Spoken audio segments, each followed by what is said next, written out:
500 சவரன் நகை போடுறாங்க. 500 சவரன் நகை போடுறதா சொன்னாங்கல்ல, அதில் 300 போட்டிருக்காங்களாம், 200 பாக்கி இருக்குது, அதை கேட்டிருக்காங்களாம். சரி 300 சவரன், இன்னைக்கு வந்து 10 சவரன் இல்லாமல் எவ்வளோ பேர் இருக்காங்க? பொண்ணு கிடைக்கிறதே பெருசு சார். பொண்ணு கிடைக்கிறது எவ்வளோ பெரிய கஷ்டம்.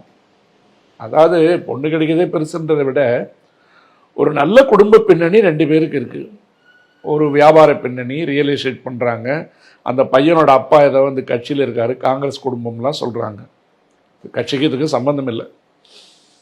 ஆனால் அந்த பையன் வளர்க்கப்பட்ட விதத்தில் என்ன குறை இருக்குது அப்படின்ற பேசுறதுக்கு முன்னாடி நீங்கள் சொன்ன மாதிரி 300 பவுன் நகையை கொடுத்துட்டாங்க.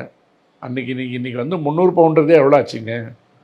ஒரு பவுன் கிட்டத்தட்ட 1 லட்ச ரூபா. ஆமாம், இன்னைக்கு 75,000 ரூபா 80,000 ரூபா வந்துருச்சு.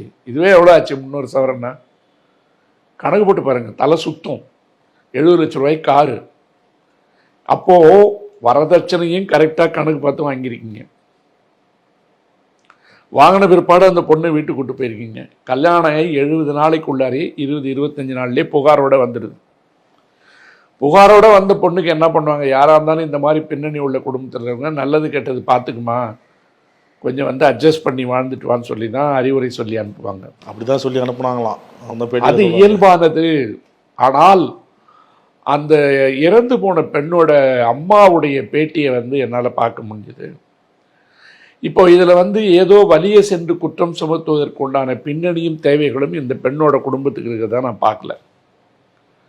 ஆனால் அந்த குடும்பம் கொஞ்சம் பணமும் பேராசையும் இருந்திருந்ததுன்னா இதெல்லாம் கேட்டிருப்பாங்க. இப்போ இதெல்லாம் கேட்டது உண்மை, இப்படியெல்லாம் வந்து இருக்குமான்னு சொன்னால் இந்த பெண்ணுடைய வாக்குமூலமே அதற்கு போதுமானது.